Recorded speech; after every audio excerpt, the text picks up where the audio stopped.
आखिर जगन्नाथ जी का भक्त उनको ही क्यों लूट रहा है और भक्त की पत्नी उसे क्यों मार रही है। हरपाल नाम का एक भक्त था। दिन रात उसका जीवन बस एक ही नाम में डूबा रहता था, मेरे ठाकुर मेरे ठाकुर। सुबह सूरज निकलने से पहले उग जाता था, तुलसी के आगे दीप जलाता, माता उठाता और जब तक उंगलियां थक नहीं जाती तब तक नाम जपता। गांव वाले कहते, अरे भैया इतना भजन कर लिया, अब गृह गृहस्थी भी बसा लो। लेकिन हरपाल का उत्तर एक ही होता था, विवाह तो करूंगा पर ऐसी कन्या से जो ठाकुर से वैसा प्रेम करे जैसा मैं करता हूँ, भक्ति में साथ दे, संतों की सेवा कर दे, नहीं तो जीवन भर अकेला ही ठीक हूँ। एक दिन उसके रिश्तेदार ने आकर कहा, सुन तेरे योग्य एक कन्या मिली है, पर उसकी कुछ शर्त सुन ले। वह विवाह तो करेगी जो रोज 1000 संतों को भोजन कराए। हरपाल के चेहरे पर मुस्कान फैल गई, बोली, ऐसी प्रतिज्ञा करने वाली कन्या मुहूर्त किस बात की है। चलो, जहाँ संदेह हो वहाँ मुहूर्त देखा जाता है, यहाँ तो विश्वास ही विश्वास है। तुरंत विवाह करा दो। और उसी क्षण से हरपाल का जीवन एक नए संकल्प में प्रवेश कर गया। रोज 1000 संतों की सेवा, विवाह हो गया। घर में भक्ति और सेवा की नई ज्योति जल उठी। कन्या ने भी स्पष्ट कहा, सुनिए, यह कोई सामान्य व्रत नहीं है। रोज 1000 संतों को भोजन, चाहे वर्षा हो या आंधी हो, चाहे सुख हो या दुख हो, यह नियम नहीं टूटना चाहिए। हरपाल ने बिना झिझक के उत्तर दिया, जब तक सांस चलेगी संत की सेवा नहीं रुकेगी। और सचमुच दूसरे ही दिन से भंडारा आरंभ हो गया। दूर दूर से साधु, वैष्णव, फकीर, यात्री का तांता लगने लगा। आंगन में पंक्तियां सजती, चूल्हे धधकते, दाल की खुशबू उठती, रोटियां सिकती। कभी 1000, कभी 10,000, कभी 10,000, 500 भी हो जाते। हर पाल की 100 नहीं सुकड़ती। लोग पूछते, इतना धन कहाँ से आ रहा है, तो वह हंसकर कह देता, जहाँ संतों का पेट भरता है वहाँ ठाकुर की कृपा बहती है। पर धीरे धीरे कुश्तैनी धन का भंडार खाली होने लगा। बक्से हल्के हो गए, तिजोरी भी खनक गई। लेकिन संत सेवा वो आज भी उसी जोश में चल रही थी, जैसे कुछ हुआ ही ना हो। 1.5 वर्ष बीतते बीतते तिजोरी का अंतिम सिक्का भी चुपचाप विदा हो गया। पहले हरपाल ने सोचा, कोई बात नहीं, यह भी ठाकुर जी की ही देन थी, चली गई तो क्या हुआ। पर अगले ही दिन रसोई में अनाज कम पड़ गया। पत्नी ने कुछ नहीं पूछा, बस शांत स्वर में बोली, आज भी संत आएंगे। हरपाल ने दृढ़ता से कहा, आएंगे नहीं, बुलाए जाएंगे। अब तो बाजार जाने लगा। पुराने परिचित दुकानदारों के सामने हाथ फैलाया नहीं, बस कहता है कुछ दिन में उधार दे दो। संत का सेवा करना है, उसका पुराना वैभव सब जानते थे, इसलिए किसी ने मना नहीं किया। उधार पर आटा, दाल, घी, चीनी सब मिलने लगा। 6 महीने तक यही क्रम चलता रहा। संतों की पंक्ति कम नहीं हुई, लेकिन कर्ज की पर्चियां बढ़ गईं। फिर एक दिन बाजार में आवाज गूंजी, हरपाल जी, हमारा हिसाब कब देंगे। दूसरे ने कहा, पहले का बाकी है। तीसरे ने फुसफुसाया, अब उधार मत देना, लौट आता नहीं। नगर में चर्चा फैल गई, धन गया, प्रतिष्ठा डगमगाई। पर उस घर का चूल्हा आज भी संतों के लिए जल रहा है, जैसे किसी को आने वाले तूफान का आभास ही ना हो। अब हालत यह हो गई कि कोई भी उधार देने को तैयार नहीं था। बाजार में हरपाल को देखते ही लोग रास्ता बदल देते थे, कुछ तो ताना भी मार देते थे। पहले बड़े दानी बनते थे, अब हिसाब दो। घर लौटते समय हरपाल का मन भारी हो जाता था, पर जैसे ही संतों की पंक्ति देखता उसका चेहरा खिल जाता।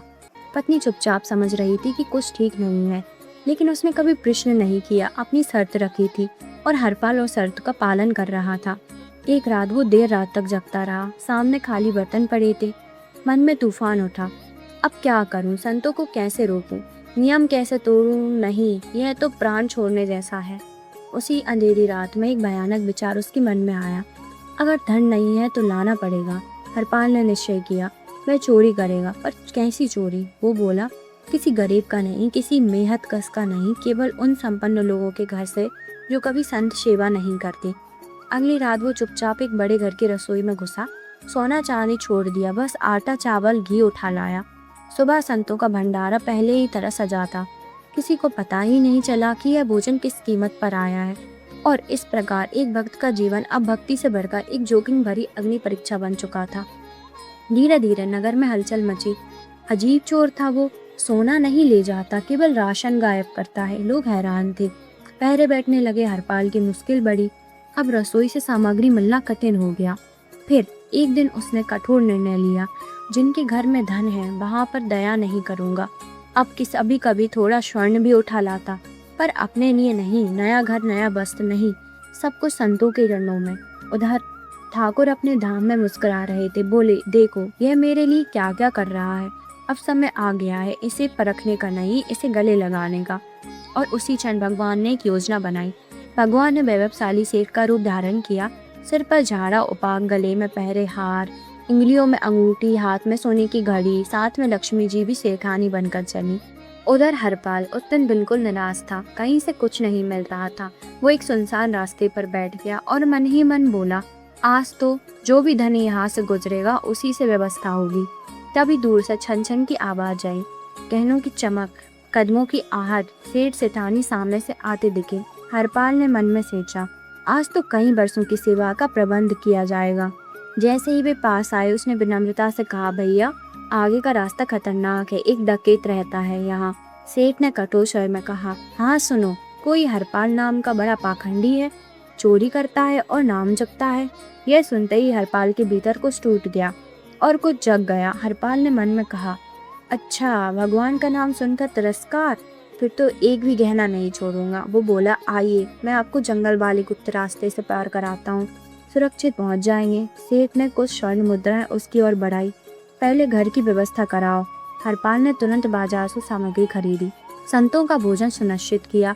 पत्नी से कहा, आज की चिंता मत करो, हम वर्षों की सेवा का प्रबंध किया जा रहा है। फिर वो लौट आया। जंगल के बीच पहुंचे ही थे कि अचानक हरपाल बदल गया। लाठी धर दी सामने, सिर पर सफा, जमीन पर बिछा दिया। मैं ही हूँ वो हरपाल, जो कहना सब उतार दो, एक चीज भी मत बचाना। सेठ सेठानी जैसे भैंसे कांपने लगे और हरपाल की परीक्षा अपने चरम पर पहुंच गई। सेठ ने कांपते हाथ से उतार दिया, अंगूठी निकाली, कड़े, करधानी सब एक एक कर कर रख दिए। सेठानी ने भी झुमके, नथ, कंगन सब उतार दिए। हरपाल की आंखों में गहने की चमक दिखाई दे रही थी। इतने वर्षों तक संत भूखे नहीं रहेंगे। तभी उसकी नजर पड़ी सेठ की कनिष्का उंगली में एक अंगूठी चमक रही थी। वो भी उतारो। सेठ बोला, यह नहीं निकलती, बचपन में पहनी है। हरपाल कठोर हो गया, उसने भी भोजन होगा, निकालो। बहुत कोशिश की, अंगूठी नहीं निकली। हरपाल ने उंगली पकड़ ली, फिर उंगली ही काटनी पड़ी। और जैसे ही उसने वार किया, हाथ उठाया, जंगल का सन्नाटा उठ गया। जैसे ही हरपाल ने उंगली काटने को प्रहार किया, अचानक प्रकाश की लहर उठी कि जंगल दिन की तरह उज्जवल हो गया। सेठ का रूप बदलने लगा, मुकुट प्रकट हुए, चार भुजाएं दिखीं, शंख, चक्र, गदा सब चमक उठे।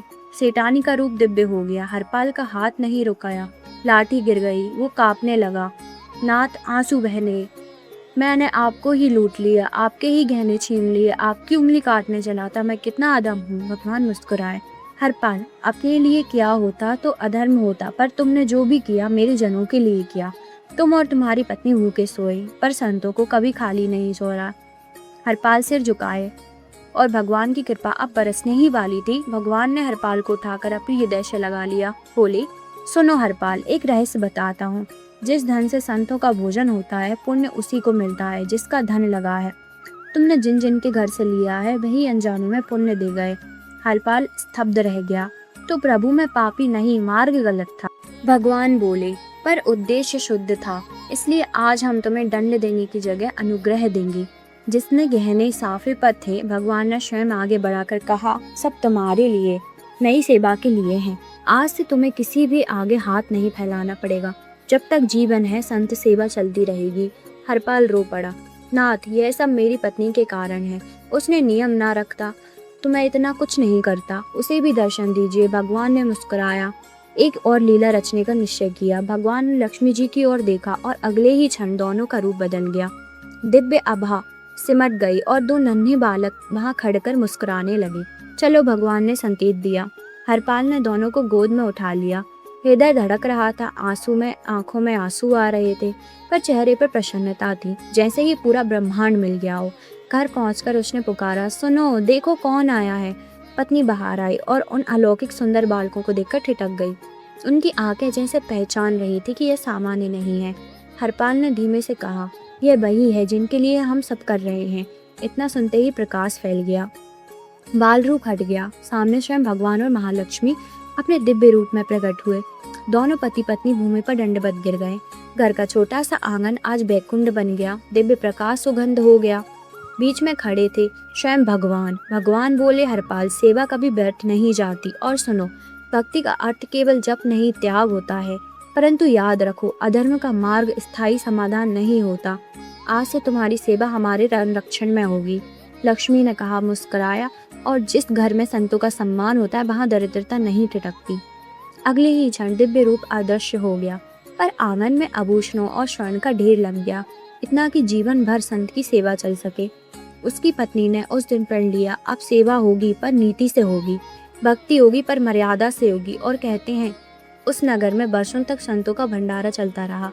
लोग कहते हैं जहाँ निष्काम सेवा होती है वहाँ भगवान स्वयं आ जाते हैं। अगर आपको यह कथा पसंद आई हो तो कमेंट में जय श्री राम और जय श्री कृष्ण लिखना ना भूलें।